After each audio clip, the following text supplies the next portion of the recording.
He's over there warming up, hiding in the corner. Ooh. All right. You know what I mean?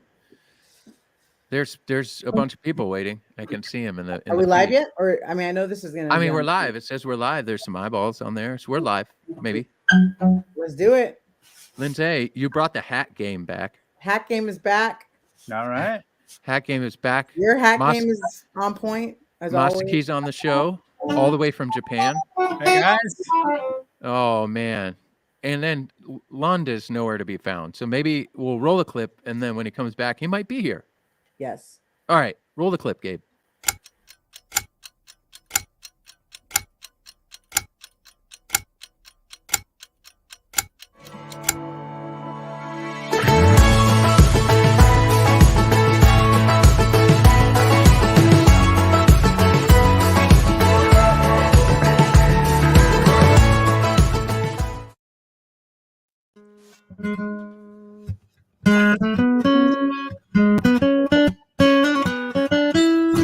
What time is it? What time is it? It's prime time. It's prime time. What time is it? What time is it? It's prime time. It's prime time. Oh yeah. Hey. Ladies and gentlemen, boys and girls around the internets of the world, coming to you live from all over the place tonight. It's Taylor Guitars Primetime. That's what we do on Tuesday nights. We get a little bit of nerdy. We talk about guitars. Sometimes we talk too much, but we try to have fun. And we hope you have some fun along with us. Tonight, we're very honored to have our Japanese product specialist for Taylor Guitars, Mr. Masaki Toraiwa. Hey, Masaki. Hey. Welcome from Tokyo, my friend. Good to see you. See you Lindsay Love is here. Hey, Lindsay. Hey, hey. As always, your host for Prime Time, Mr. J. Harkin. Hey, Jay. Hi, Andy. That was fantastic. Thank you. We're literally coming here from all over the world. This is great. Really? Well, Lindsay and I are pretty close to each other right now. Not really, but we're not here together. No. I think we finally accomplished what this live show was supposed to be all about. Coming to you from all over the world. Masaki's coming all the way from Tokyo. Masaki, Yes. how is it in the future? Right. You probably don't want to know. Actually, Tokyo's really nice right now. The weather's been great, and things are a bit calmer now in the last couple of weeks. So I think you're going to enjoy your tomorrow over there too. Thanks It's for having me. Am I the first one that like from Japan or Japan maybe, but like am I? Where am I in the international guest? The furthest. Give me something first. The furthest that we had was Canada. Oh, all right. Okay.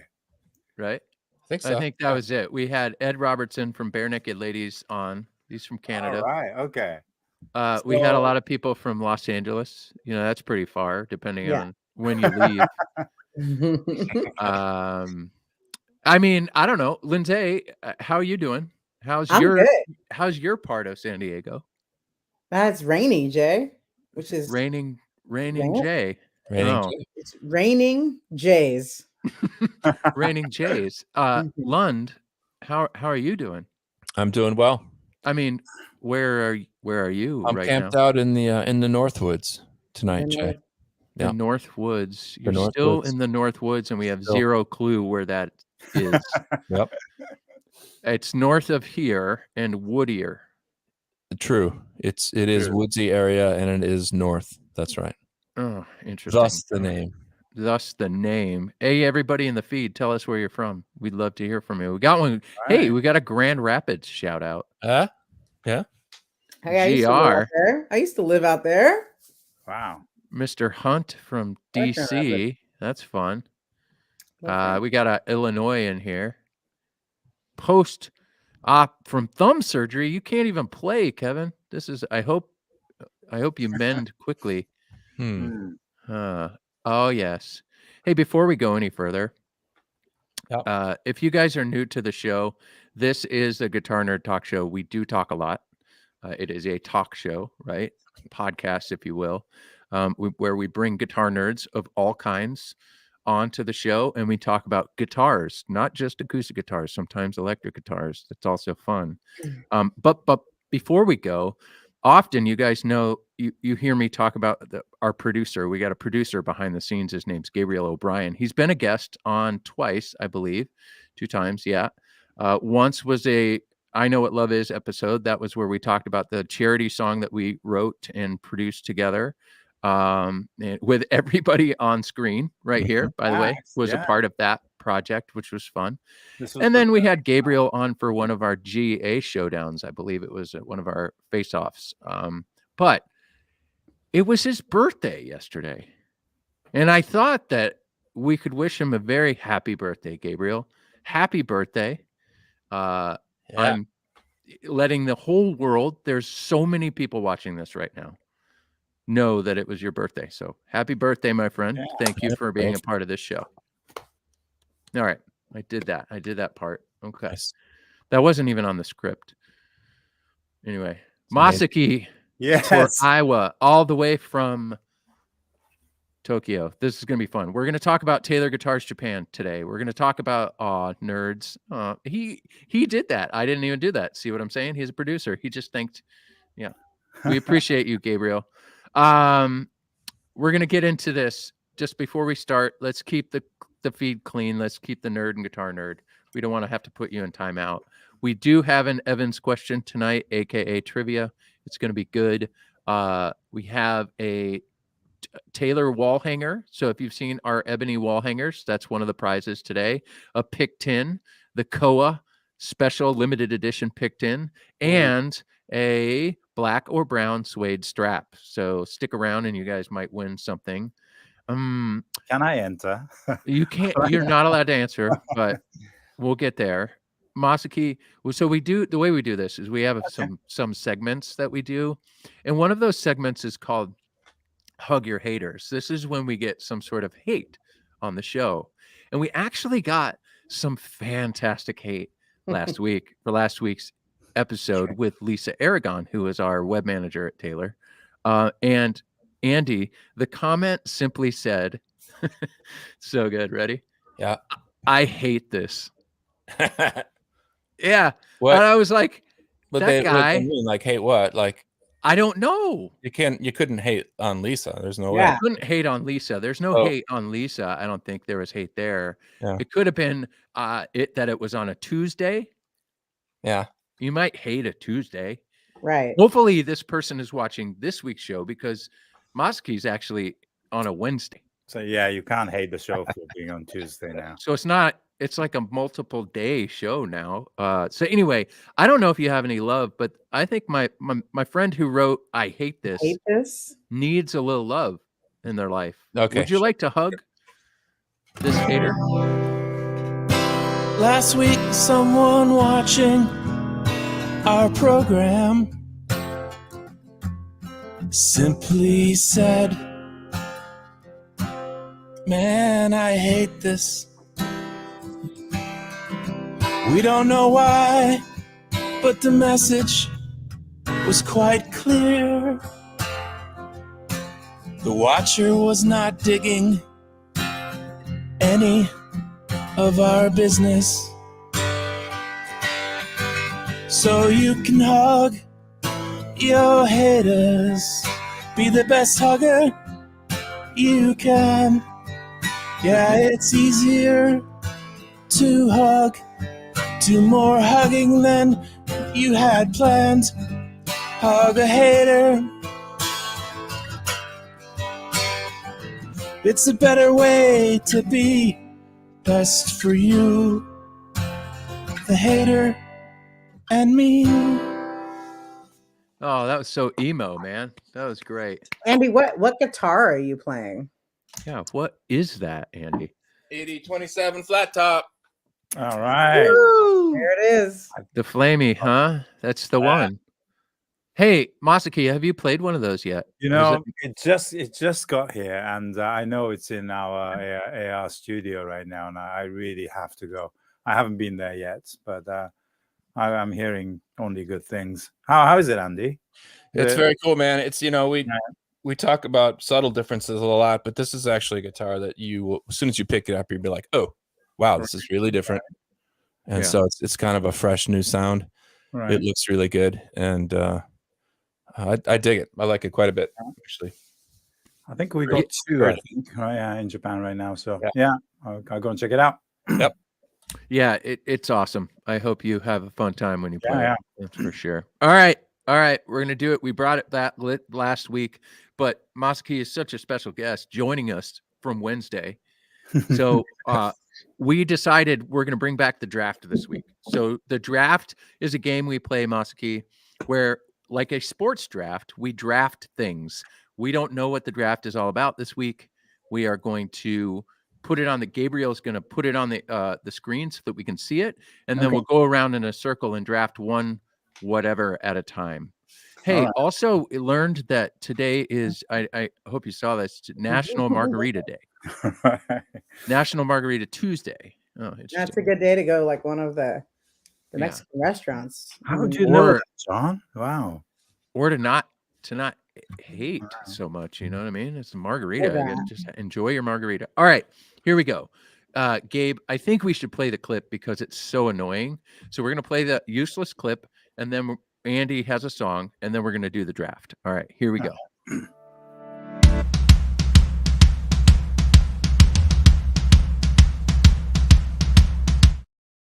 Very useless.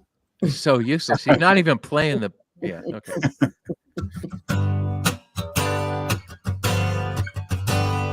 Draft. This game is called the draft. Draft. Time to play the draft.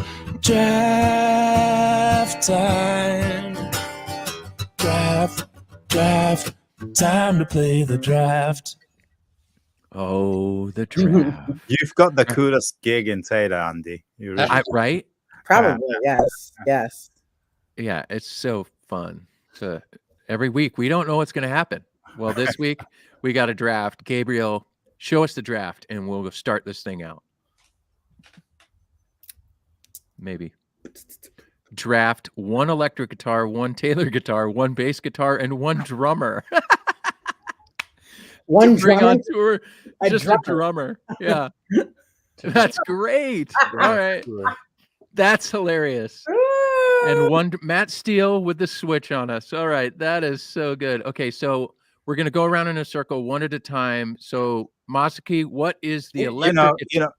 You told me what we're going to do about this in the sound check, but you also mentioned that I'm not really a sports guy.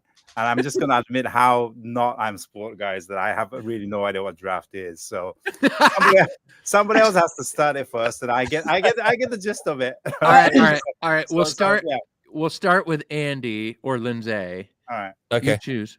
All right. So and are we doing one at a time of these 4, or are we doing the whole run? no, one at a time. Okay, so I'm going on tour, and I need to pick or draft 1 electric guitar to take with me. Yeah. I'm gonna take the same guitar I mentioned a couple weeks ago. I'm gonna take my blue Made in Japan Strat because that's what I'm playing these days. It's got Texas Specials in it. It's a nice guitar. I dig it. All right, Lindsay, what's your draft? I'm going to take just to be a little different. Not that much different. I'm going to take a Tom Anderson Strat, so the S series. It's like a blonde with a mint pick guard. Those just looks with the rosewood fretboard. They look so beautiful. I'm taking that. All right. Okay, I got the gist of it. Okay. I am taking. You know what? I'm just gonna mess with his head, Lindsay, because this is gonna be so fantastic. There's a little bit of inside joke here, but I'm gonna take Sergio's brand new Silver Sky. I thought about it. Brand new Silver Sky. It's fantastic. It's brand new, gray, kind of glossy guitar. It feels so good. And those pickups when you were playing it, however, I probably sidebar draft. I would take that Silver Sky with you playing it but that's the one I'm going to choose right now. It sounded good. Okay. Masaki, your turn. What do you Okay. want to draft? It's between my 79 Strat or my Fano. Can I show it? I have Yeah. it, actually. Yeah, here you go. That's my Ooh. a very early model of Dave Fano's Jaguar with a Malcolm Young pickup in it. I love these. And this actually guitar has been traveling with me all over the world. So I think I'm going to take this one with me. Well, look, he already has his guitar. That's great. Yeah. Okay. That's it. All right, Lund. What is your Taylor guitar that you're going to choose?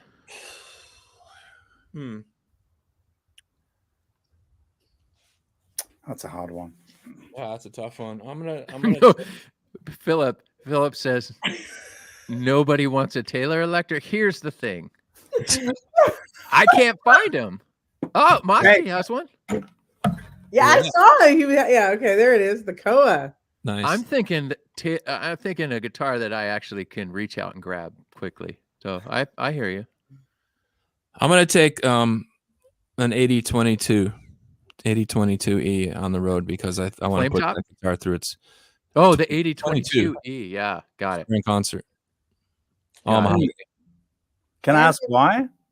Yeah, that's Because I'm excited about it. I think that would be a good road show, a good road guitar, and I know what it sounds. I know what mahogany sounds like, and I just want to have something that's kind of a new experience. And quite frankly, I might jump in and say, here's what I've noticed with that guitar is the wood pairing and the shape. Our pickup does sound quite spectacular in it when you set the pickup up right. In my opinion, it sounds awesome. If you roll the bass off just a little, even roll the treble off just a tiny bit.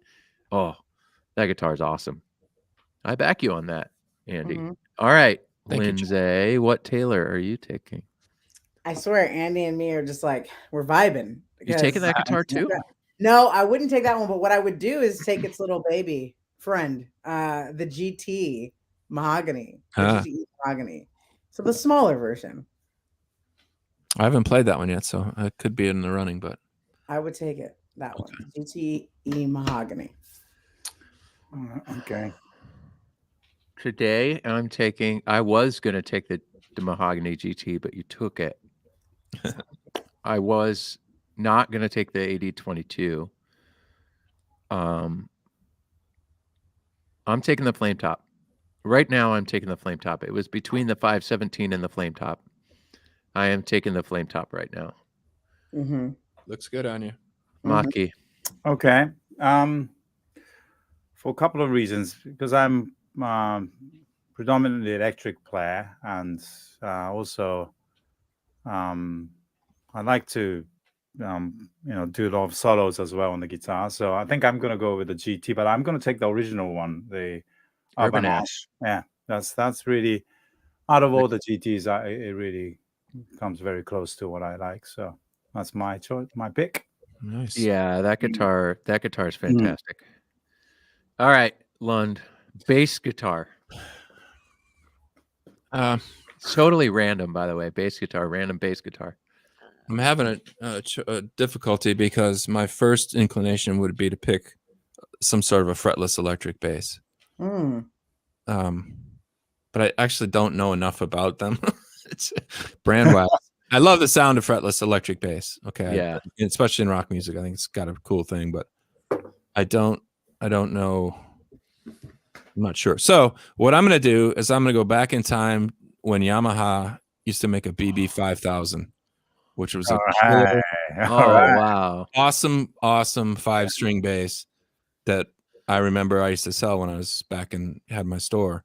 And so I'm going to take that, and then maybe the bass player will take the frets out of it during the tour, and we'll have it all covered.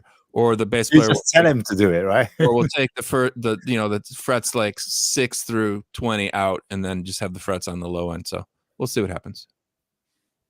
Yeah. Wow. He's particular. Oh, yeah. I love it. All right. Lindsay, what do you got? Bass. Well, there are a couple boutique bass companies that like Roscoe that I really like. But if it's just one bass, like one bass that I know is gonna like have a really beautiful round sound that's gonna cover multiple genres, it's probably gonna be a precision bass, a P bass. Yeah. And it's gonna be natural. I love the natural look, a little bit more cherry natural look with the white, like white pearl pick art. Yeah. P bass. P bass.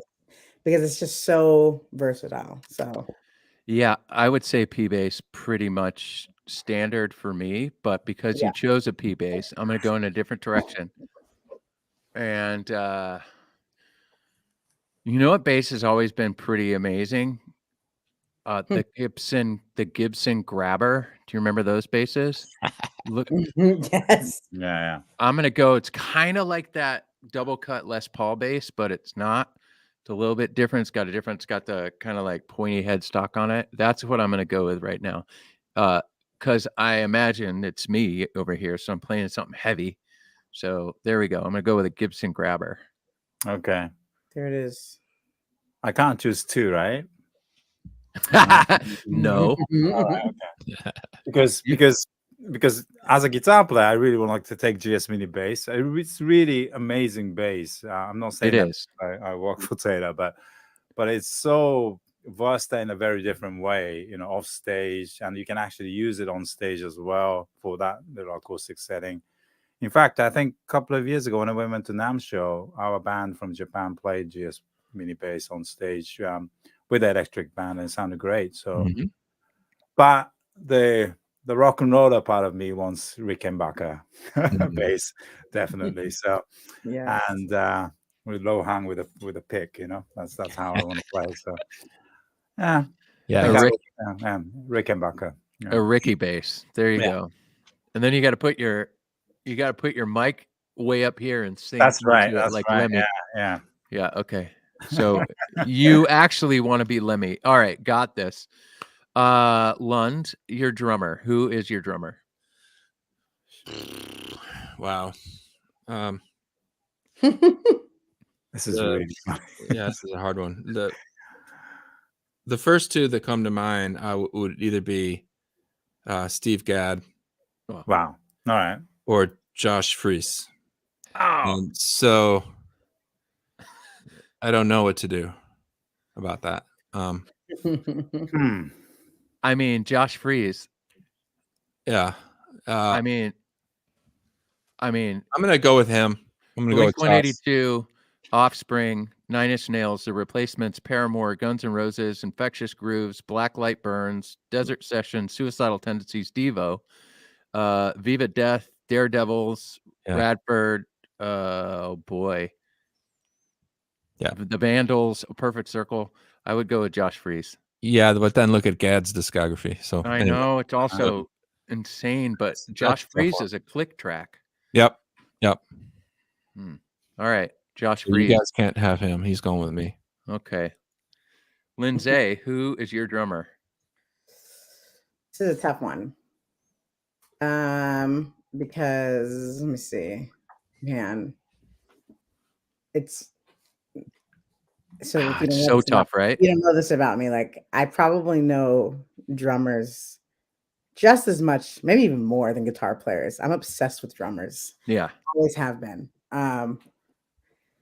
So I think in modern day, so I think like Steve Jordan, I'm trying to think Questlove or Chris Daddy Dave. I'm a huge Chris Daddy Dave fan who played with Mint Condition, played jazz, plays with gospel players.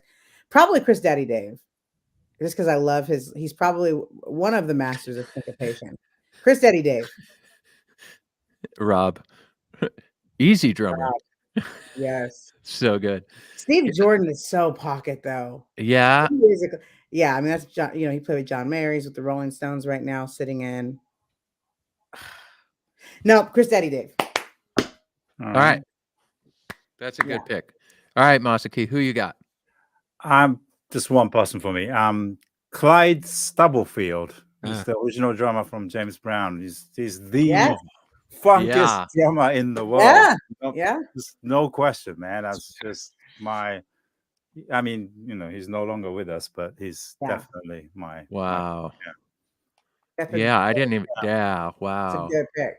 You know what's interesting is now you're going to go back and listen to things like just bass lines, right? We have those topics where it's like, give us the best bass lines or give us the Mhm. best drumming. Now we're just going to go dive into drummers after this show. That's awesome. I got to go. I didn't go. I'm Yeah, going you to didn't- Oh, go. I know. I'm going to go right now for what I'm doing. And because you took Josh Freese, I'm going to go Danny Carey from Tool. On the last Tool record, if you go back and listen to it, which is pretty fantastic, but if you go back and listen to it, he doesn't hit his snare until like the 4th song, which is awesome. So he's just in the pocket on his toms and his kick. It's spectacular. Anyway, that's what I would go with. All right, we got to get into this show. Enough talking, everyone. Hey, Gabe, someone said fish. Yeah, I'd say fish from Fish. Gabe likes fish, and it's his birthday-ish, so we're going to give him that love. All right, here we go. All right, we're going to dive into this. Masaki, thank you again for joining the show. Again, this is a nerdy, fun time we have. We got a lot of fun people that hang out with us week in and week out, and it's going to be a good time. So are you ready? That's my Yeah. first question. All right. Masaki, all the way from Tokyo, you're an educator, a guitar nerd, active musician. You've been an extreme runner. I don't even know what that's about, but we're going to get there in a second. You're into photography. You're a video producer, a motorcycle and biking enthusiast, a ripper. You're a great guitar player. That is 100% sure. Truth right there. Welcome again to the show. We are so excited to have you. Thank you. I'm really honored. I'm the first one outside of North America, I heard, and from the future. I know you're totally from the future. So we're gonna break the ice real quick with a few useless questions. As All you right. notice, we have this theme where some things that are just not needed in live shows, we do them anyway. It gets a little background, and it kind of can be annoying for some people, but whatever. Okay, Masaki, what is your favorite color? Something colorful now. I used to like black, but as you can see what I'm wearing, I'm anything with color. I like it. Anything. So you like all colors? Yeah, I really do. I do. I've changed a lot of. But I'm into Lindsay's hat color right now. Yeah, that like that color too, sun color too. I like that. Mustard, yeah. Yeah. Yeah, I like it. Okay. What is your favorite food? That's a tough one. Broccoli. It's misunderstood. I would back you on that. That one is great. Actually, no, it's part of it is a joke, but part of it's truth. I recently really changed my diet the last year or so, and I have started to grow taste on more of ingredients, kind of not something uncooked. And I can't believe I'm saying that I actually like broccoli now, because if you asked me a question 12 months ago, I'd have said something completely different. But so avocado, broccoli, yeah, I like, and especially almond nuts, that kind of stuff I like now. Ooh, raw almonds. Yeah. I back that.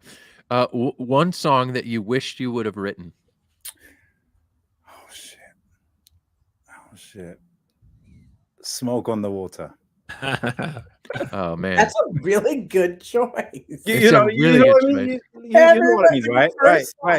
That's yeah. Like, as a guitar player, I mean, some people knock it off, but that's the most famous riff, perfect guitar riff, and that's it's just so good. Yeah.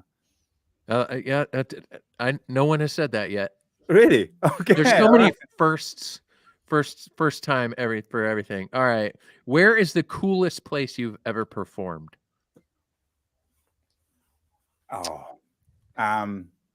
Andy's friend's dentist's garden in San Diego. That remember that? Dr. Mike. Yeah, it's a bit long. You can explain that, but Dr. Mike was a buddy of Lily's, Mike, Lily, and I, and we played a gig. He hired us to play a gig, and he had a house. Gig. He had this like crazy house on Mount Helix, Oh, like up above like 360-degree views, and we set up our little Man from Tuesday gig there, and Masaki sat in and played a few songs with us. That to was give you from anybody who's been to San And he Diego. also played at an airplane hangar too. shit, yeah, that was a pretty cool gig. yeah. Airplane hangar. Yeah, in Haneda Tokyo Airport, I played there. I was the first one to play electric guitar in the hangar, and the last one as well. I think we were too loud. That's so good. We could play again. So yeah, actually I forgot about it. That was cool. Yeah. So San Diego, you played at the top of Mount Helix. I live at the bottom of Mount Helix. I get it. Okay. Favorite guitar that you've ever owned? Favorite guitar. I'll go with my Strat. I think I have two Strat, 74 and 79, but my 79 is supposedly it's the worst year in the history of Strat making, but mine's actually really good. I like it. So that's the one I'm going to take with in my grave with me. Okay. And the first guitar you ever owned, tell us about it. Yamaha acoustic that probably was about $200, and back then in Japan, like in the early 70s, pop music was frowned upon. If you play in a band, it was banned in school. You couldn't play in a band. It was very difficult for us to actually play guitar. So I had this was my second guitar, but the story is better on the second guitar. I bought an electric guitar as a second guitar, Aria Pro, but I had to hide it in the closet for a year and a half because nobody could see that I was playing electric guitar. So, but my first guitar was a Japanese copy model. Excellent. Okay. Thank you. All right, here we go. You know what? This is how great the people who watch this show are every week. Now they're doing the questions for us. This next question I ask every single person who's been on the show, and so we're going to ask you. Okay. But I'm going to flash it on the screen real quick. All right. Masaki, what the heck do you do for Taylor guitars, and why do you do it? All right, that's a tough one. I think it's best to give you a little history of how I started, and I was hired as a translator, and I still remember the very first call Andy gave me. He called me and said I was looking for somebody who can speak English and Japanese, of course, and play a little bit of guitar, and also know a little bit about American culture. And he actually called me directly. We never met. And he said he got some recommendation from people in LA. And I remember that first conversation. So I'm if I had to give you a job description, I am a translator. But I've been with Taylor for 10 years now. And it has evolved quite a bit since then.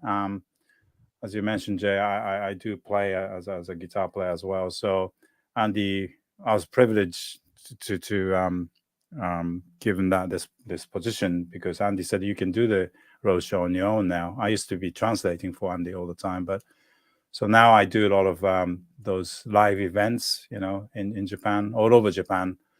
Not in the last couple of years, but I've done about 35 to 40 shows every year, all over Japan doing road shows, and now I make a little video contents for you guys too, and so bit of everything. But I like to think my main job is a cultural translator, not so much the language, because when just like music, when there are two groups of people that have a completely different background, way of thinking, and Japan, America has a lot of similarities, but also it's very, very different in that background. So I like to fit in that gap because I lived in LA for 13 years, so was that too long of an answer? But that's kind of what I do. If that was something that if I had to sum it up. So Thank you. I have a question. It's a pretty Yeah. great one. It's a great question. We really worked hard on these questions. You were born in Japan, lived in LA. Why do you have a bit of a British accent when you speak English? I did live in England as well, and I think it's cooler. Just, yeah, I don't know. I kept it. I try to keep, but mine. I think mine is all mixed up now because I definitely lost my language chops. I've been back for nearly 15 years now, so it's not as fluent as it used to be. But yeah, it's just like to be original. But yeah, 6 years I lived in England, and I really try to copy the local accent back then. So that's the leftover from. Yeah, Here it is. British accents are awesome. yeah, I think- it is. It really is. It's I think if we have a vote here, we should also have Dan on the show coming forward. We have a dude that lives. We have a couple of guys that Yeah. work with us, and all right. He's met Dan Borham. He's Yeah. Yeah, we definitely have to have Dan on the show. That'd be fun. Oh. he'll eat. You're the whole saying time. that a British accent is cooler than a Southern California stoner surfer accent? Is that what you're saying? No, I just couldn't do it.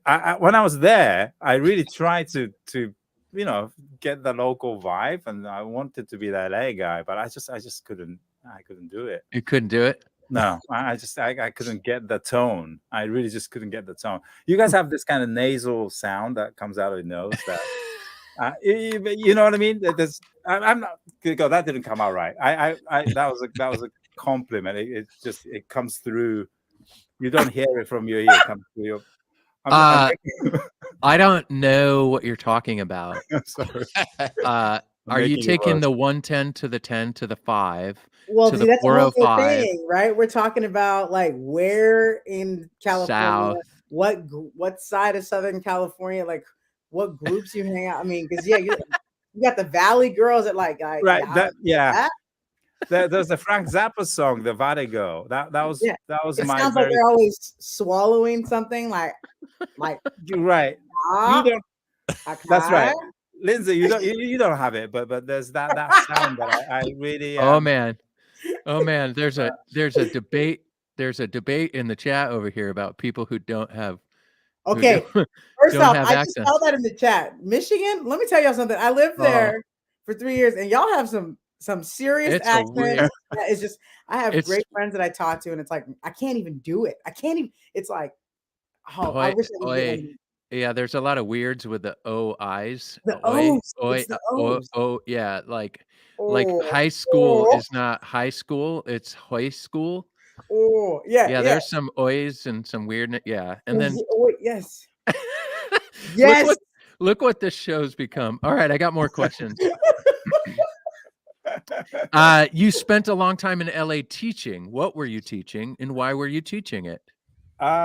Okay, so I was there. I was teaching a place called Musicians Institute in LA, and I was there for 13 years, as I said. Why?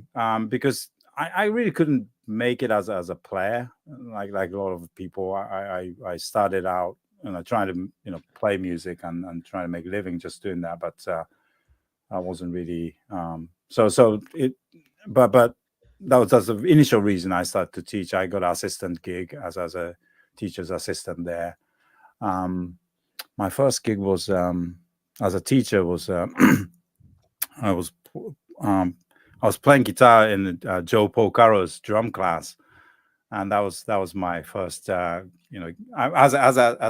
was making $5 an hour playing guitar for Joe's drum class, and that was my very first education class that I got into, and I really got into teaching so much because I could see these great drummers and bass players. Steve Bailey's class I was playing guitar on, and so I could really learn from these great guys that was teaching bass and drums, and I really got into it. So when they let me teach guitar students, I slowly really got into it, and that became my main gig. I was doing more of that than playing in LA, I was in about year 2000. I I suggested that the music scene is going to change. It will start to change because that's when all the downloading music and all that kind of things started to happen. So I suggested that we should start a new department in school called Independent Artist Program. And so that now the musician can learn about the business and recording side as well, not just playing. And the guy said, well, since you came up with the idea, you should run it. So I became the department head. For me, I think the last 10 years or so, I was doing that. So I was the department head for the Independent Artist Program. So yeah, that's something that I wasn't intended to do, but because of the circumstance, I started and I really got into it, and it was very good 10 years in LA. It taught me a lot, as a teacher. So this is how we actually met, because I had just started working in Japan as the sales manager. I had been there a couple of times. The first time I went there was what year was the tsunami? Was that 2010, Masaki? 11. Yeah. So I had been there just a few times, and I remember being there just after that tragedy, and just having a real difficult time, like finding. I felt I knew how important it is to have a musician to be the translator, right? A guitar player to translate. I didn't want just some language ace. I wanted somebody who could try to tell what funky means, right? I mean, you have to use words. The words we use, the vernacular is really different from what most people would be able to translate. So I called Jude Gold, who at the time, Jude is a really well-known LA session monster guitar player. He was the editor for Guitar Player magazine, wasn't he? That's right. He's wrote lots of stories for Guitar Player magazine. He was at the time the director of, back then it was called GIT, right? Before it became MI. Is that right? Right. So I called him and I told him what I was doing, and I was telling him how what was really important for Taylor is to try to convey our culture into Japan, and I need somebody to do that. And Masaki was the very first name that he's like, I know exactly who you need. So I got lucky. We got lucky on that one. Did you know that, Masaki? I now remember it. Now I forgot about the Jude. Yeah, Jude actually wrote to me as well after. He said, I mentioned your name to Andy and you should get a call from him. So yeah. Yep. That was 2011. That was December of 2011 that I started talking. Right. So what made you return? What made you decide to return to Japan? Few reasons. One was that I was 40 when I left LA, but I never really had a proper go in my home country. So I left Japan when I was 20, and I thought it was time for me to give it a go in my home country. And like I said, I learned a lot in America. Lot of things. The core part of me was definitely from the time I spent in LA, and I wanted to, if I could use my experience and my or whatever I learned back in my country, especially to generate that to younger generation. I thought that'd be a worthwhile things to do. So I decided that I'll give it a go back home, and that I think it was the right choice. I really enjoy being back here and being able to share my experience, especially this gig. That's exactly what I'm doing. So, but I also remember you telling me one time that it wasn't really just to come back from LA and show kids in Japan how to play a blues scale, right? That's not really what you're talking about. You're talking about a lot of the things you learned as to how to exist as an artist and what you need to do, and you wanted to share that with younger people in Japan, right? Well, actually, there was if I may, I'll share one experience. I used to teach in the Japanese music school after I went back to Japan Oh, really? So I became a chief director for the branch of MI Musicians Institute in Japan for a while. So, and to be really honest with you, the kids, both in the States and in Japan, the ability or the dedication is the same. There's no difference, but there's a significant difference between the Japanese students and the American students and the European students, that they all said after they graduate, they're going back to their hometown or home country and going to start to do their thing. They're going to start gigging or teaching or whatever. They're really looking ahead. But Japanese kids, they all said, I don't want to go back, because they got the taste of freedom. They got the taste of, what to be, independent and being able to do whatever they want to do in LA. So, but they were almost, feeling fear of going home and not being able to do that. So, and yes, our society is very free, but being a musician, being an artist in Japan is still, doesn't have the social status like a lot of, Western countries. So again, I thought, well, okay, I'm going to be 40. I'm going home, and if I can do it, then 20-year-old can do it. So Yeah. I thought I'll testify that I can have a go at being, this kind of person and being able to make a living and do more, have a more free lifestyle and being able to show that. And that's another reason. Yeah, Andy, you're right. So I have a question. Were you heavily influenced by Western rock music when you were growing up? Yeah, I would say it was definitely more of a friend than anything else. I was a nerd. I was listening to a lot of Western music, and it wasn't the English class that I learned English from. It was definitely listening to music. So and now I look back, I think it was the social structure that where the music came from really interested me. I was really into Kiss when I was 12, right? So I loved the music too, but I was fascinated by a grown-up Makeup? man can make a living, have a makeup and Big boots. and just spit blood on stage and actually make a living, which really that Detroit Rock City. well, but those people weren't around me, in the suburban Tokyo. So I was curious, and there was no internet back then, so I had to read and find out how these guys were doing this. So 13, 14, 15-year-old kid as somebody who grew up in Tokyo, that really fascinated me. So and that I think that led me to go over there, eventually. So what made you want to learn English? Was music involved with that decision, or? It came. I wasn't very good in class. My grades, English grades, were always C+ or whatever. So, but it was a determination. I think when I went to England first, I really wanted to get into band and play with local people, and so yeah, I had to be able to converse with people that I wanted to play with. That was my initial drive.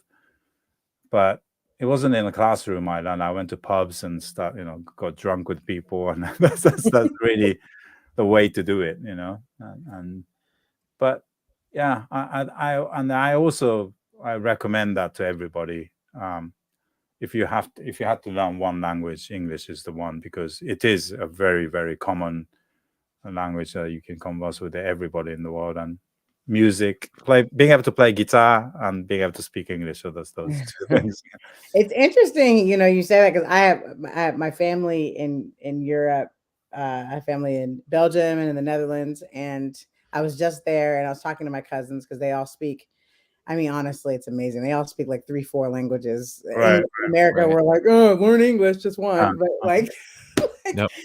but French class. Yeah, they're like, it's like, oh, I got to take Spanish in high school, and I don't remember a thing, even though we should all know Spanish. But yeah, so I was talking to them, and they all know their 4 languages, and I was talking, and they all say, like, most of the way they learned English, they have to take it from, I think, elementary all the way to high school. Yeah. But the main way they learn English is through music and through Yeah. movies. So how much like the music that we've put out in America and the Western culture has really impacted the rest of the world, and how people use it for more than just entertainment, but for learning.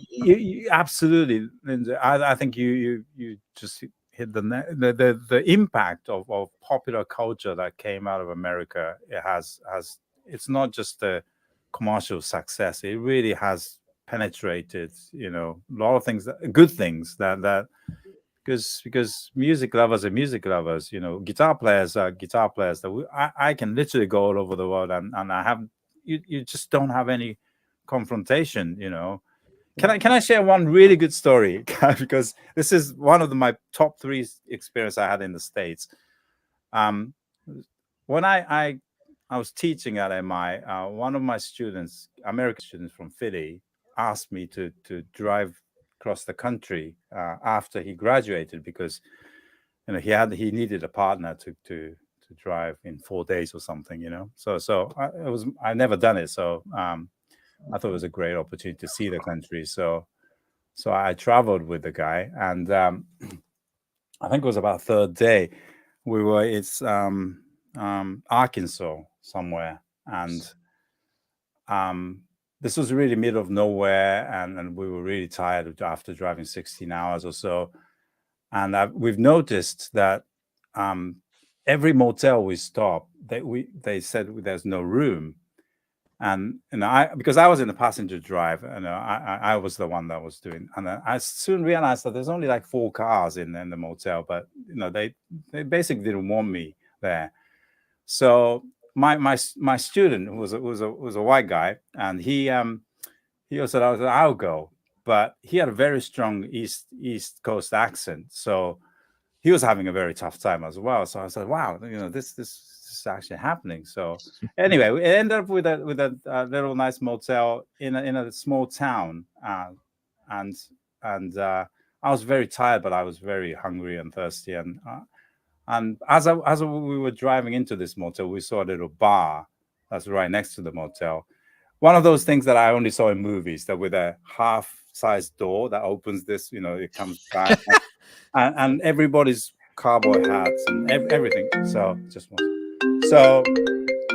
and I said to the dude, my student, I said, I want to go and have a drink.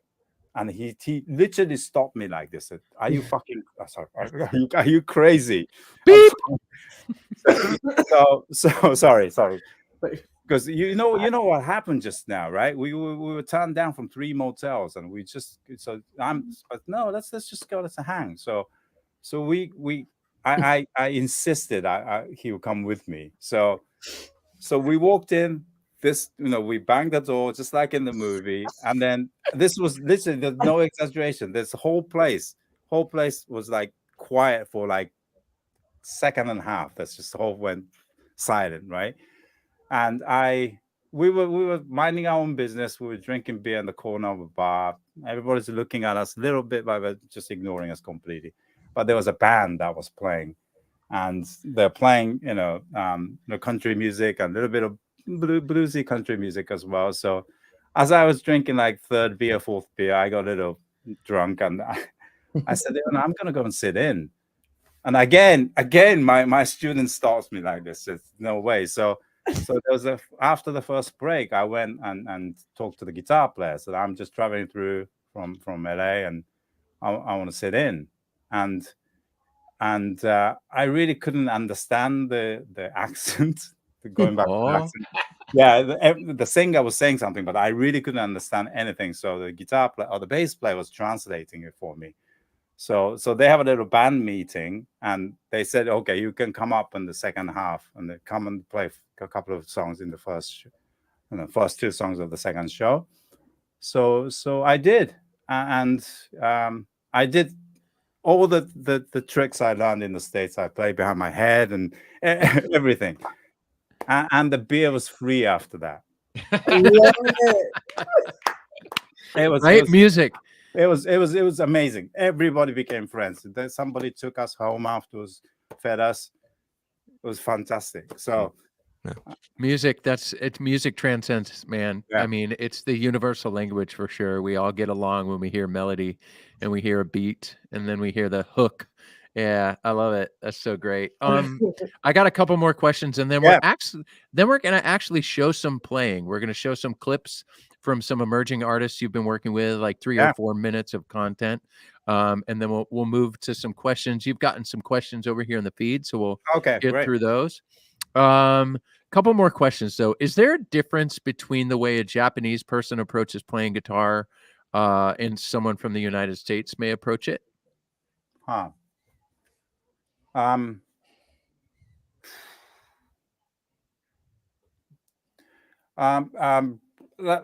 I said, I think the basic fundamental language is the same. I think we all grew up listening to the same stuff, and then we love the same tone, I think. But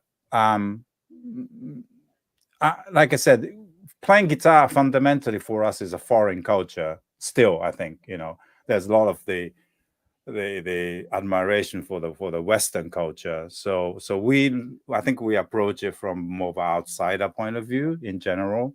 So I think you would agree with me, Andy. I think we have a very different song structure, or the tone, maybe the guitar tones maybe a little bit different, sound a bit different from what you're used to,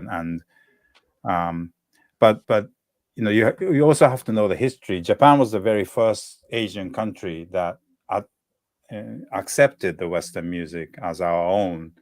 We have the longest history. The big Right. band jazz was already here in the early 1900s in Japan. So there's so much love for music there too. Yeah. I remember touring with some bands going to Japan, and a band who would be not very, regionally successful. Maybe they're really successful on the East Coast and not so Right. successful on the West Coast, et cetera, or in the middle of America. No one shows up to the shows really. But then they would go to Japan and it was as if we were watching Snoop Dogg. Right? And it would be like these littler bands, or these again, we're still in a van with a trailer. We haven't gotten to a bus yet, but then we go to Japan and it's like paparazzi. It's like there's so much love for music over there. It's pretty exceptional. Has the live music scene returned in Japan yet? I mean, we're still in a pandemic. Yeah. I would say in general, depending on the region, of course, but seems like the big outdoor events are happening this summer. Was canceled for the last couple of years. We're actually going to go as Taylor a couple of the acoustic events this year, planning on it anyway. We used to wear masks anyway in the winter. Right. Japan is a very mask heavy in the winter country, so that's never been an issue. So but it's weird to go to these concerts where nobody's saying a word. It's completely silent, and people adapted the way to support the artist by waving hands or whatever, but it's completely silent with 10,000 people in it. It's kind of a weird scene, but yeah, that's the general rule. You can do it, but you can't speak. But Wow. it is coming back. Yeah, Wow. It's really it's surreal actually. So before we dive into showing some clips, some content, let's talk real quick. It is a great question in my opinion. What can American artists learn from Japanese musicians and artists? Okay. One thing I definitely can say is that America seems to have a very strong segment of genre of music. Like Yeah. I was astonished when I first moved to LA. You have 25 stations on the different variations of R&B and hip hop, and just there's so many segmented music, and people only listen to and a lot of music don't fit into that, especially the ones that are trying to play new music. They try to put those things, those barriers, away from making music. And often, for example, like band like Living Colour comes to mind, where they had no idea where to put it first, but they were big success in England first. And a lot of that happens in Japan as well, where the Western music that doesn't fit in the genre was very, very popular in Japan, because we don't see Western music that way. So if I may say that, then I think that sometimes it's good, because you really do have a lot of different kind of music, but sometimes that's really holding you from listening or creating different kind of music because of that. So and I think there's a lot of great music that doesn't fit in the radio station's agenda. So and because we only have 2 stations that play Western music or whatever, you hear hip hop, and then you hear jazz, and then you hear country music in one go. So I think that's something, maybe if we can return the favor to American music scene. That's my advice. I like that. I like that. We do have so many different genres, and it's it's good. This is great, Philip. It's all rock and roll to me. That's kind of it's all music. It's all music to me. Craig's saying, yeah, we're a huge Ventures fan. Yes, that land the slide down link when I was. Yeah, it's a marketing tool. You're talking about tearing down the industry's way of dividing of marketing artists and marketing music. It really is a marketing tool, because it all has. But correct me if I'm wrong, but the whole this genre thing, the segment of genre was created not by the artists, but by people who were trying to sell records and DJs, and so. Yes. 100%. So then there you go. We don't have to go with it. So 100%. Yeah, I love that. Fats Domino has a quote, or the Fats Waller. One of them have a quote. They're both early in the rock and roll architects of rock and roll, like pre-Elvis and all that stuff. And they mentioned, he said, what you guys all call, he has a quote saying, like, what you guys call rock and roll, it's just rhythm and blues. We've been playing that for 20 years. Right. But, genres were created for marketing purposes. So that's really good. It's really good. A really good piece of advice. We have to deal with a lot of, segment stuff that we in everyday life, non-music stuff that everything separates us, and we all talk about music being a common language or global thing, but we have to act that way. I think it's I think that then I think it's a very, very powerful tool, I think. It's like when a pop artist decides to come out with a country record, that's totally backwards. But if there's a country singer who decides to go pop, that's totally fine, because the monetary, the success, they can see it a little bit easier. I mean, case in point, right? Taylor Swift. She wasn't moving up in the ranks enough. She wasn't selling enough records. So what are we going to do? We're going to make her turn into a pop artist. And now you listen to her records, and she's going a totally different direction. She's going a little bit more indie rock, right? She's writing with indie rock folks, and just a little bit different. It's still pop. It still has her country thing a little bit from time to time, but that's a really good answer. And thank you for that. That was great conversation for sure.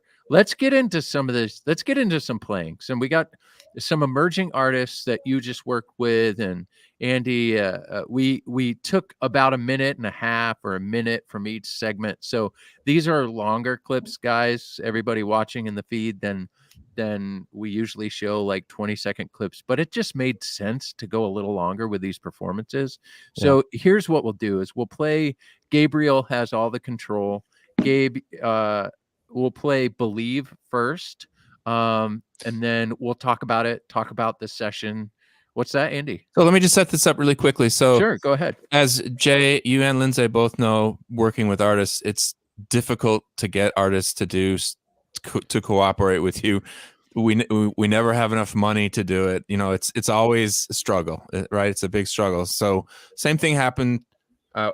Same thing we Masaki and I recognized in Japan, but we wanted to keep doing it. We wanted to provide content. We wanted to give people exposure, and the way that we could connect with that most quickly was with emerging artists, younger people who are not so famous but work really hard, and a lot of them are making a living doing this.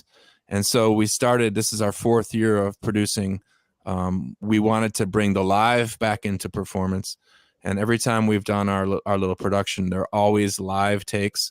We assemble, in most cases, an artist with a band they've never played before, and they show up to the space, they rehearse for a couple hours, and they cut 3 or 4 takes, and we use one of them. And so that's what this latest production is. There are others that are online as well. And so this one, Masaki and his team cut last December. Awesome. So Gabriel, if you want to take off, show the song titled Believe first.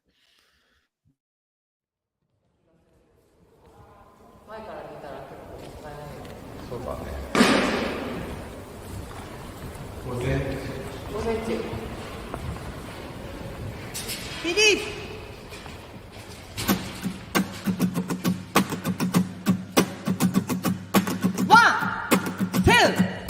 One, two, three, four. Hey, yeah. La la la, no more. Hey.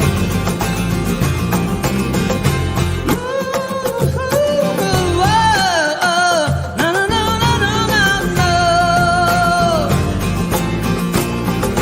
容赦なく打ちつける雨。風も強くて立ってるだけで精一杯 Everyday うまくいくことばかりじゃないね分かっちゃいるけどなんだか涙こぼれてくる思い続けることは楽じゃないけどそれでも信じていたい諦めたくない I need the future I need the power 信じた時から夢は叶い始めてる I need the future I need the power 僕たちは大丈夫信じる力があるYeah. Wow. It's a great song, actually. That's It really cool. is. That was cool.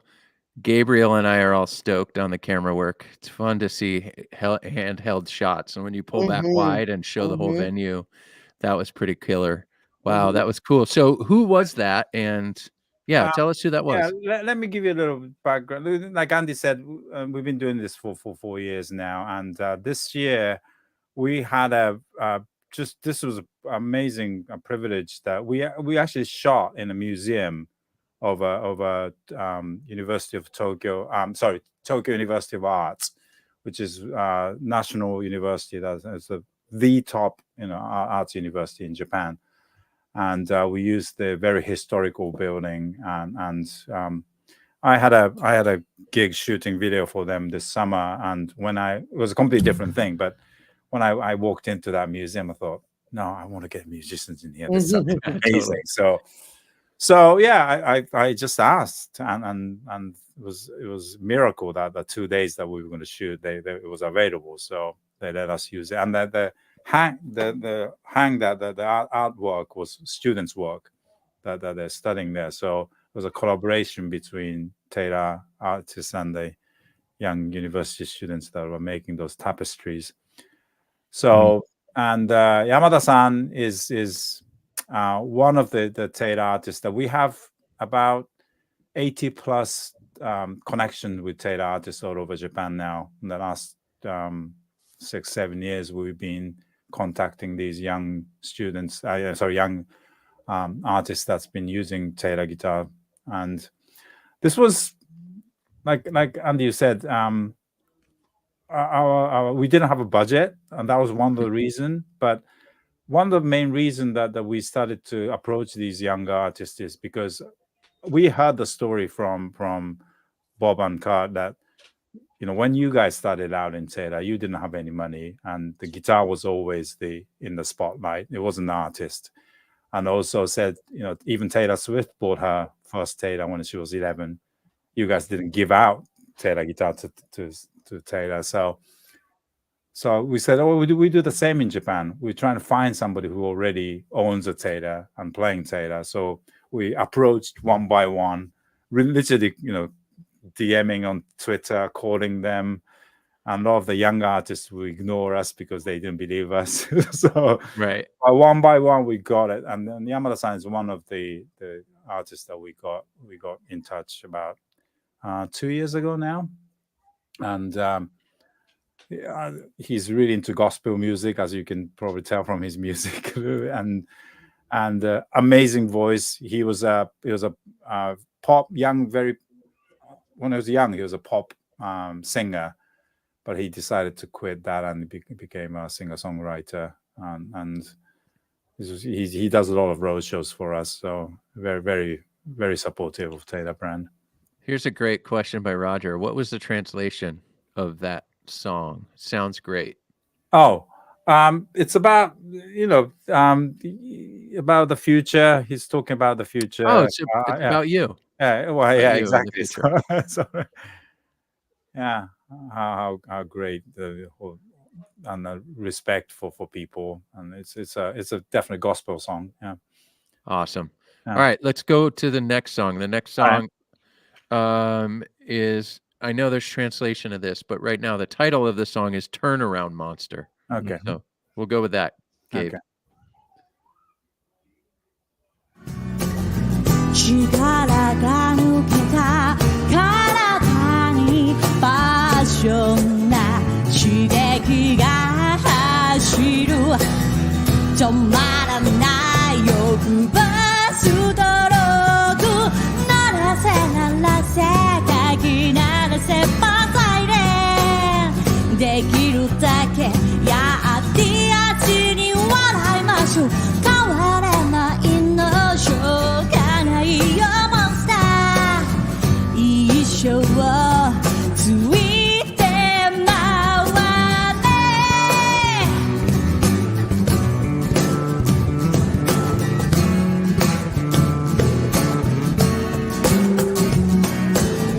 現実から目をそらしながら Yay. That's cool. Yeah, that was super cool. Why is it that I think every woman that you've worked with or brought to NAMM or whatever has like the biggest set of lungs? I mean, she's not very big compared to me, No. and her lungs are like Not many girls are big compared to you, Jay. So, you're right, and that's just, again, we're not choosing people who have big lungs, I guess, but we some of the female artists that we met, it just blew us away completely from the looks deceive the tone that they have. Not there are really a couple of others I want to show you that wasn't on this session, but it would really literally go, where does that come from? But yeah. It's I don't know. We have a lot of. It's not so much about the capacity of the lungs, but we have a lot of artists doing something very interesting and new. Yeah. People who chose Taylor brand, because in Japan, still the legacy brands, American legacy brands are big. We're about we're number 3 in the market share. So, and if you look at the price range, for the money that they spend for Taylor, you can buy Martin or Gibson for that price. But people who choose Taylor, they choose with their own ear and their own mind, because they like the sound of Taylor, not because it's a known brand like in the States. So they seem to have a very strong-minded music and very, strong presence in the originality, and that's showing through, I think, with a lot of the music that they play. Love it. All right, Gabe, let's show the next clip, and then we'll talk about it, and then we'll get into some Q&A from the feed and keep this show moving. All Go right. ahead.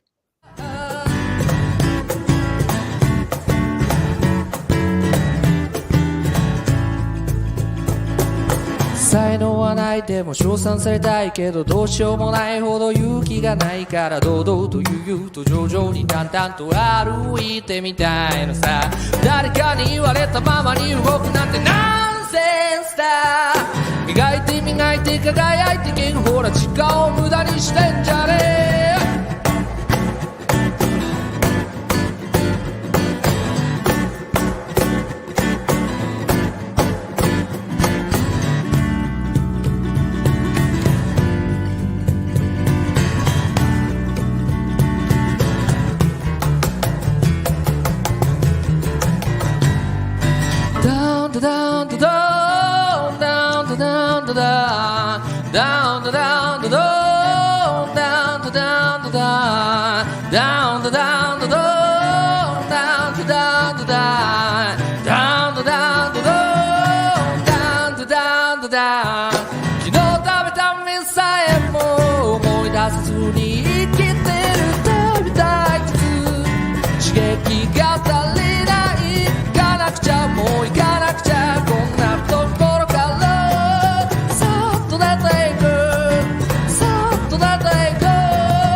I want to play bass with him.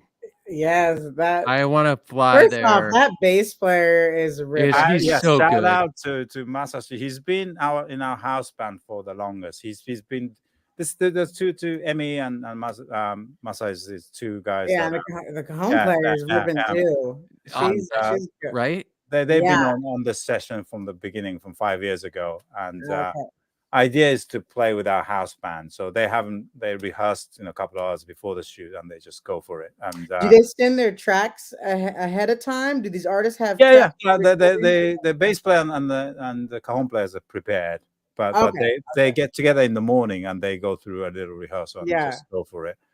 But Suzune's he's amazing. This kid is I mean he does his solo thing, but he has his own band as well. Yeah, very, very promising, I think. And but let's talk about that artist. His voice, the my range. God, what was we had the range. Phil said, "What was that? What? Yeah, right, exactly. What was it? That vocal range. What was that song about? What was he? I actually don't know. I mean, he raps a lot. It's just, but.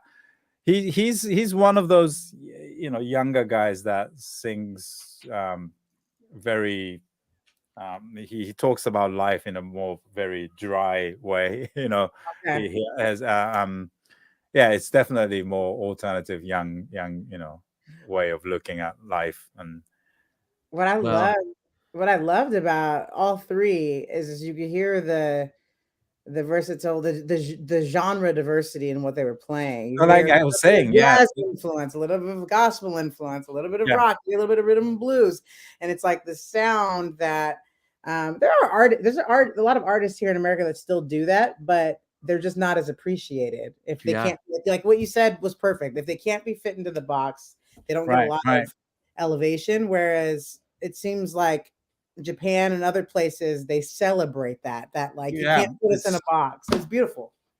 Especially now the internet generation, they don't look at music that way. They it's all mush up, so, and it shows in the music that they write. And I think I'm glad the audience is liking it. No, it's so fantastic. Every time we put, again, this is, we've done this for a few years, and every single one of them has gotten better. And the way this was shot was spectacular. And then the artists who are involved, they're like, now I'm gonna go find all these, and I'm gonna go find all their music and listen to it. It's just, it's fantastic. That box thing is really interesting. They did the Billie Eilish documentary thing. I think it was on Hulu or Netflix or Apple Music, right? Apple TV, whatever. And the biggest shocking thing about Billie Eilish was that they wrote and produced the record in their bedroom. And it was like, okay, let's get out of the box. It was magical. The songs are really, what you just saw was that was the universal language. It was spectacular. I love it. Yep, unexpected and fresh.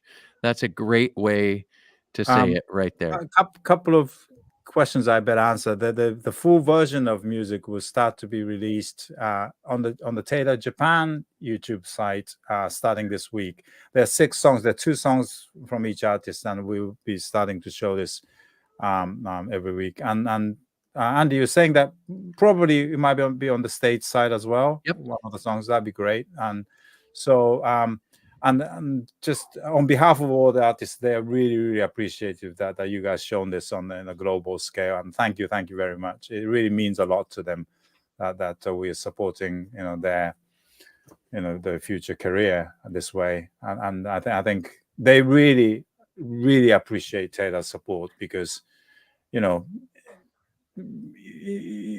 were all there. We were starting out, and Right. we know, and so.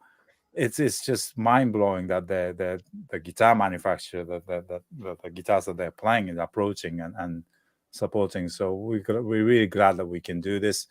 And I also like to thank the US headquarters for allowing us to do this in Japan, because it's really been an amazing 5 years or so that we've been able to do this with musicians.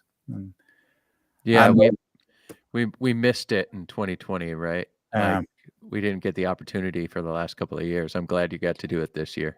And yes, GS Mini sounds great. GS Mini bass sounds great. That was a very that was a testimonial video right there.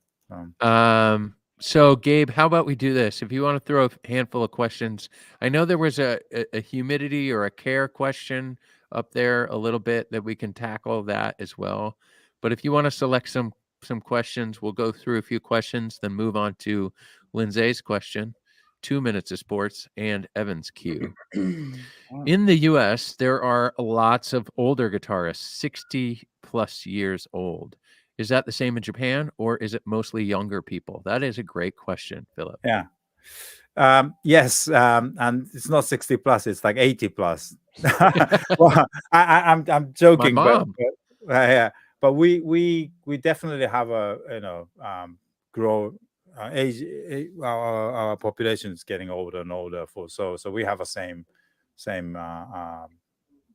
not problem, but same kind of number displacement. But I don't know.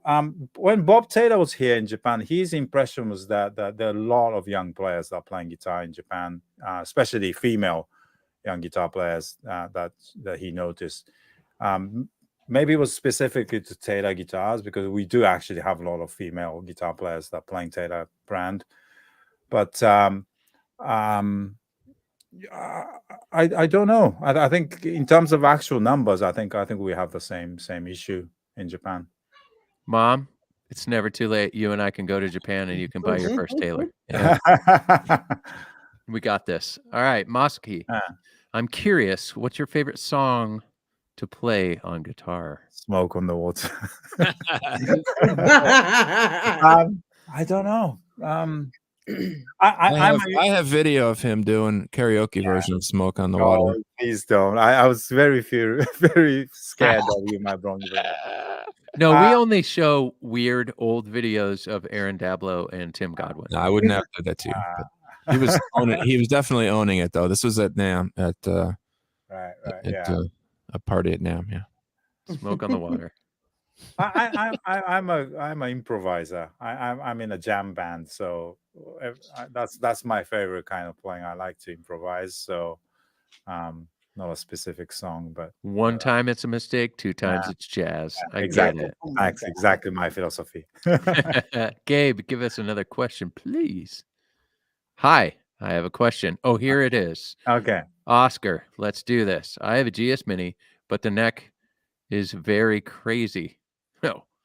What can I do to stop the buzzing 5th to 10th fret? Is it winter? Is it a humidity thing? What's going on here? Lindsay, Andy, you guys want to take it? Lindsay, go for it.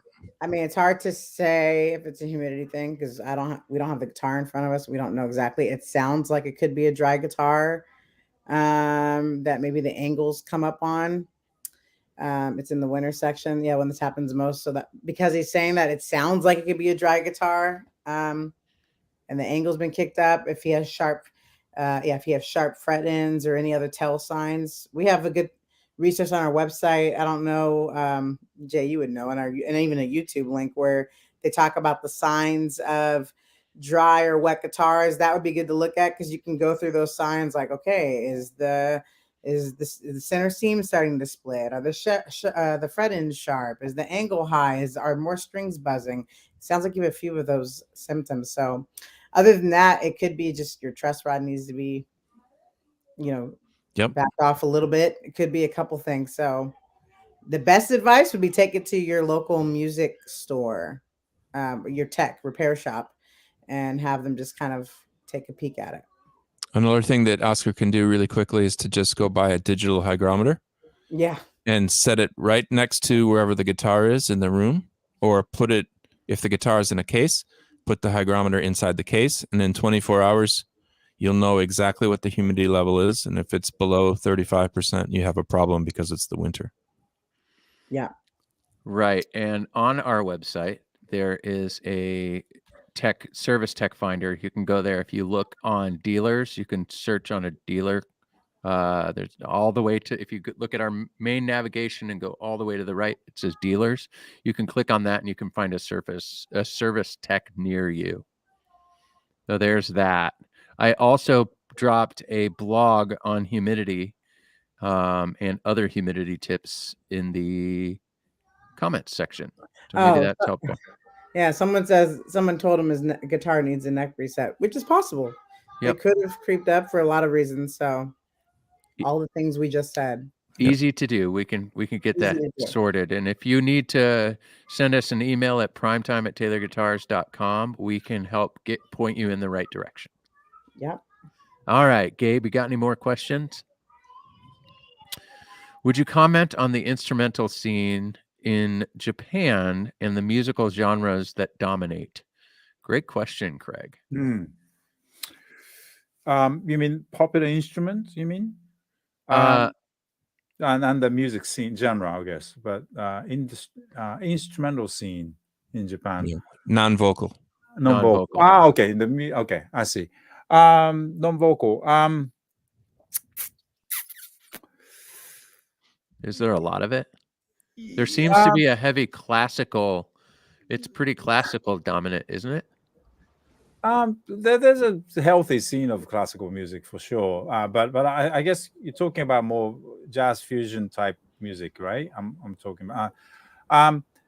Well, like Jay was saying, that a lot of the jazz cats come to Japan and they seem to be playing in a bigger venue than in the States, for example. So there seems to be more solid audience here of appreciating instrumental playing. In terms of actual gigging and stuff like that. Like I play in a local band that play only instrument music, and I play once a month. Oh, I put it this way: this is actually a good kind of vibe that I can give you, because in the States it was very difficult to play instrumental music and have a solid audience.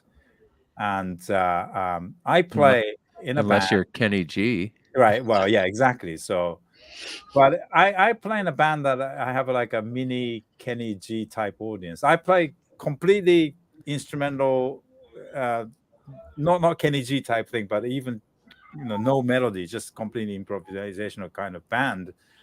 But once a month, and I have audience between 20 to 40 people come to the show, pay $40 to get in, and 70% of women.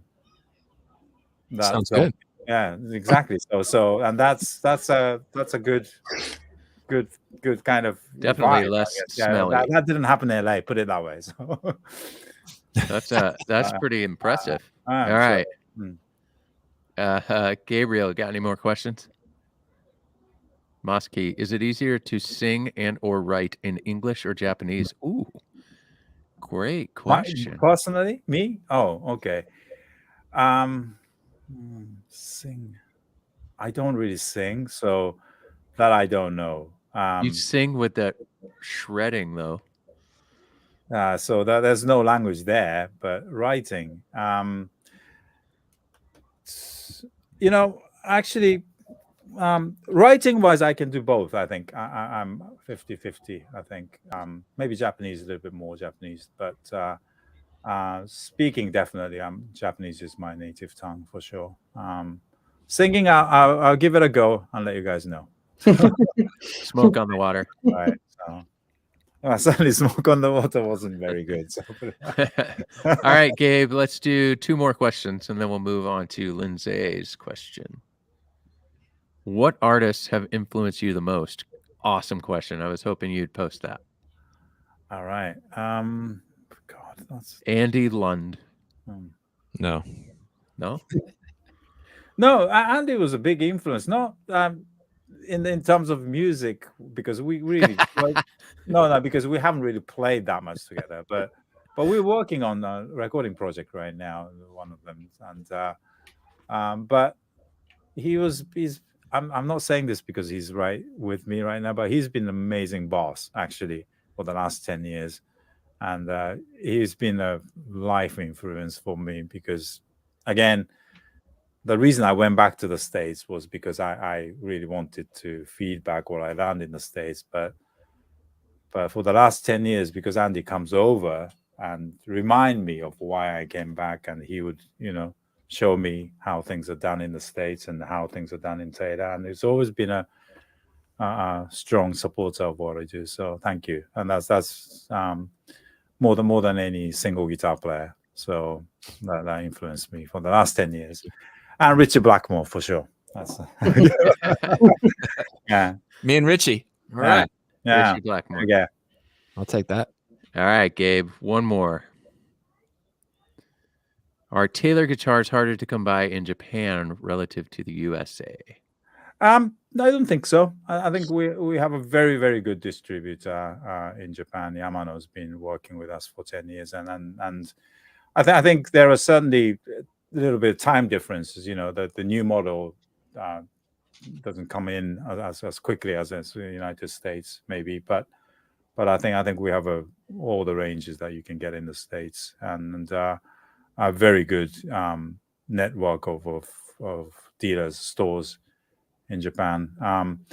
We still have a very strong real shop buying experience that are as a culture, not just the guitar buying experience. So I think a lot of people come to Japan and they initially are really surprised that we still have very big bookstores, record stores. Tower Records are thriving in central Tokyo. Right. So you still can go into town and hang in these places and look at new stuff. Actually, take it in your hand and feed it before you buy it. So yeah, I think that's definitely one plus side, that we have a very good network of music stores as well. So yeah, I think it's you can come to Japan and buy Taylors. So we are privy to some of the product development here, and some of us are on some email groups, and we always see when there's a new instrument, and there's definitely some guitars in the past few years that I'll see that are I'll see a picture of it and I'm like, you guys might post it on the Taylor Guitars Japan Instagram, and I see it and I'm like, what? We didn't make that. Where did we actually, Jay, thanks for mentioning that, because as a distributor, Yamano orders Japan limited models, every now and then, exclusives and stuff, right? And so there are models that you don't see in the States. For example, the narrow neck version of 800 series, for example, because Japanese people tend to have smaller hands. Maybe I'm not allowed to say that, but so that people prefer a narrow neck sometimes. So we can get the Tecate sized neck in American made guitars that we do that. Also, lately, I was actually gobsmacked when I saw this in Shinjuku. The Rock-In store in Shinjuku, Yamano store, ordered some builder's edition guitar without pickups. So you can find, especially 816 without pickup just sounds phenomenal. So So all these special versions of guitars without the ES2s, those are something else. If you're not planning to play on stage, so again, a little bit of background of no holes in your guitars. There's some of us out there that don't like holes in our guitars. This is so great. Kevin, since you're speaking from the future, what's the next big announcement from Taylor? That's awesome. I'd be killed if I say that. By Bob. That's awesome. All right. So we're going to move the show along. We got 3 short segments left.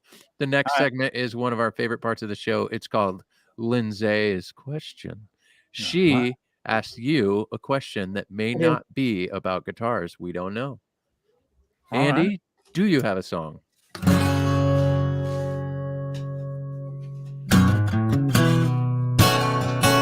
Masaki-san,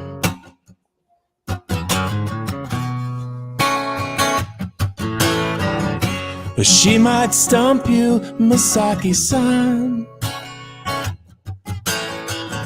So put your thinking helmet on. No one knows what's on her mind. And when it's over, you will find she got to know you. Masaki-san, she got to know you. That zoom pedal was so tight. I loved it. What is the zoom pedal effect? Every once in a while you get, he's got his helmet. I've got my thinking helmet ready.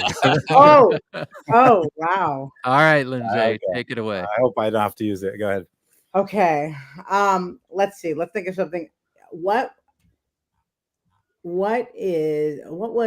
your favorite? I'm gonna think of something easy. What's your all-time favorite movie?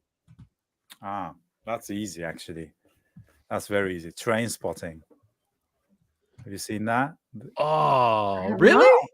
Yeah. Train Spotting. The original one, not the second one. But it's all the young drug addicts from Edinburgh in Scotland. I've watched that maybe, I don't know, 200 times, 300 times. It's just it's definitely top 5 all time for me. That's exciting. Good. I think Train Stopping. Okay. Train Spotting. Spotting. Okay, I'm gonna write You should definitely see it. It's. I will. I think it was banned in the States for a while when it first came out. There was. Yeah, it's pretty. Really? It's pretty tough. Now I really want to see it. Yeah, it's pretty tough, but it's not for soft eyes. But it's mom. It's not very wholesome, mother. Mother, it is not a wholesome Hallmark movie, Mother. Please do not watch it. It's not a Hallmark Christmas movie. Yeah. No, don't watch it. It's not a family movie. You should watch it on your own, like 2 a.m. in your bed with an iPad. Don't watch it on a big screen. It's a private movie. Well, it's out there. It's out there, but it's. What are you saying about the graphic value? This is a very famous opening line from the train. So poster. That's how big of a fan I am. So you're a real fan. Okay. Yeah, it's so good. I love it. I love that. That's your answer. Yeah, Spud. Yes, Kevin. Yes. So because that's your answer, let's just go into the greatest part of the show ever. I'm just kidding. And that is 2 minutes of sports. But you know what? I'm so tired of sports right now. I think I want to take a break from sports. Yeah, Lindsay, I think we're taking a break from sports tonight. I mean, I watched the NBA over the weekend, and that's fun. It's always fun. The slam dunk contest was like boring, and like, who cares about skills? You know what I mean? I mean, we could talk about sports, but why would we talk about sports when we could play a new game that we're going to play right now called What's for Dinner? That's it. What's for dinner? Andy, do you have a song? What's for dinner? Will you enjoy a culinary delight? No, I ain't getting no thinner. What's for dinner tonight? Masaki, Are you improvising this? Or are you actually? Do you have the stock of all the jingles now? Is that? What's for dinner is That's a kind of a new. That's kind of a new cut that just got penned about 2 hours ago. So. This is so good. I blew the flat 9 chord, but I tried to sing it anyway. This is so good. Look, Jay, all of your teams must be losing. No, I'm a Warriors fan. I'm a Bulls fan. But the Tigers they're in a rebuild, and the Lions won the Super Bowl. So no, to be fair, I know that Masaki is not a sports guy. So I suggested that we play What's for Dinner instead. No, you don't have to worry about me, man. Go ahead and do your regular thing, and I'll pretend that I care. Sorry. No, but let's play What's for Dinner. Masaki, I know it's in the morning time in the future but in the future evening, what are you eating for dinner? Oh God. He doesn't know. Is that a serious question? That like, yeah. I don't know yet. He's having broccoli, guys. Yeah. I have a stock of broccoli in my fridge, so it'd be something around that. All right, Andy that Lund. sounds really sad, actually, doesn't it? If you think of something in the next minute, you can come around and add to your broccoli. Yeah. Okay. Lund, what's for dinner? Well, it's later here in the Northwoods. I've already had dinner, but I had some pork tacos with tomatoes and onions and a chipotle cream sauce and lettuce and flour tortillas. Did you make it? All homemade. No, did not make it, but I made a killer thing yesterday, which we'll talk about that on another version of What's for Dinner. On a cooking show or a cooking show? What are you having for dinner tonight? So I have chili cooking, but it wasn't done before the show, and I didn't have lunch or breakfast, so I actually went out and had pad thai. Which I love. And I do like I like it spicy. So 1 to 10, I'm at like 9. That's how I Dang. Yeah. Nice. Wow. Jay, Well, you? I'm the weirdo. I'm the vegan in the house, so I'm gonna have tonight on Tuesdays. I play the part very easily, very easy. It's Taco Tuesday, 100%. Taco Tuesday. Oh, 100% all the time. Yes. On Tuesdays. But is that you mean taco tofu Taco Tuesday? No, tonight will be Beyond Meat. So I'll do like some Beyond Meat in there. How is that? It's Beyond fantastic. Is it? Yeah, I mean, I've been veggie for a long time, so it's fantastic. It's great. I love it. Now, some people think, right, when you're not meat eaters, you look at it and you're like, ew, it smells like dog food. The trick is learning how to make it and create a meal out of it. So I've been able to adapt. Here's a fundamental question for you, Jay, though. Yeah. I'm not vegetarian, but when you become a vegetarian, why do you still want to eat meat-like product? I don't usually. That's my question. No. Right? Like why? I don't. So I mean, the idea. I've been veggie for a very long time. I tried to eat meat for a little bit. I came back around and tried. I just couldn't do it. It wasn't for my body. I didn't like it. I don't do well. But before, when I way early on, it was hard to eat like vegetarian, right? Because everybody just ate like cheese and crackers. Right. And you're like, ooh, I'm vegetarian. And now, years later, I learned that I had a pretty severe dairy allergy. So I removed that I haven't eaten dairy in well over 12 years. And when they started doing all the plant protein, like the pea protein meat, I had to figure out how it worked. At first I was like, gross. Right. Now I back it. So if you haven't had a Beyond Burger from your local McDonald's or wherever, who's serving them? We don't have it yet. I think that's something that we haven't got it yet. But Rob asked me, no fish or chicken. Nope, no fish or chicken. I have not had the KFC stuff because I also try not to eat soy, so I don't really eat tofu either. So it's there it is. I'm a mess. This is what I'm gonna have. I found this in the local supermarket yesterday. It's a brown rice pasta. I'm gonna give it a go. So there you go. In Canada, actually. 2 minutes of sports turned into a cooking minutes. show.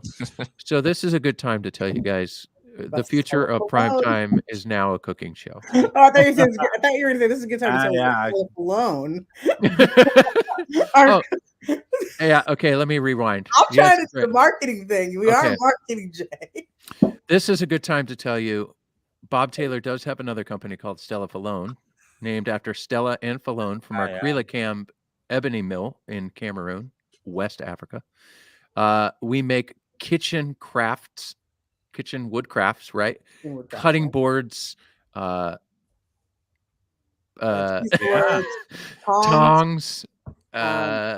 There's so many things that are coming. I should rehearse that one a little bit better. Next week, the show will be brought to you by Stella Falone. That's it. Oh, that's our sponsor. Yeah. All right. I got it. Okay. So next week on Primetime will be brought to you by Stella Falone and the AD22E. I love it.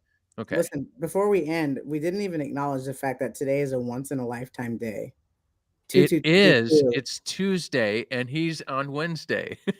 Well, he experienced it yesterday, but I mean, it's a palindrome and an ambergram, like where you can see the number backwards. It reads backwards, but it also reads the same in a mirror, like reversed. So it's like it'll never happen again. February or once in a lifetime. 22nd. 22. So 222. It's a whole bunch of twos. Yes. Adam's saying chopsticks, and in fact, I took Bob and Andy to a chopstick maker in Tokyo when they were in Japan, and they were just gobsmacked by how handcraft, chopsticks. Bob's office is right there. Okay. I could go over there and grab all the Stella Falone, but I'm not going to because I don't want to be the guy who is snooping around in Bob's office on camera. I just want to say that they were very interested in chopsticks. So I don't know if they have plans, but definitely one of the things that you guys can make for sure. Yep. What guitar does Stella play? That's a really good question. I do believe that in Cameroon they have a 214 CE and a 210 maybe, so an old dreadnought. Interesting. All right. You know what time it is. It's time for Evan's question. I wanted to say that. I feel like AKA trivia. So if you've stuck around, you guys know the rules. Evan Smith, Gabriel O'Brien, and Paul Tobias are not allowed to answer the questions. Masaki, you are not either. You will know the answer. You will not either. Yes, Phil, 1974. You are right. If you get the trivia question right, please post it in the comments. The first person to get it right in the comments, Gabriel will throw on the screen and call you the winner. If you are the winner, send us an email at primetime@taylorguitars.com and we will send you your prize. Wow. That is it. So the prize again, what did I say? Oh, an ebony guitar hanger. So an ebony guitar hanger, the limited edition co-op top pick tin, and a brown or black strap. You're going to tell me which one you want when you send me an email. Nice. All righty. Gabriel. Wow. Okay. What is the question, Gabriel? Which body shape originally came with medium strings, but as of 2020 comes with light strings? What nerd is going to know this?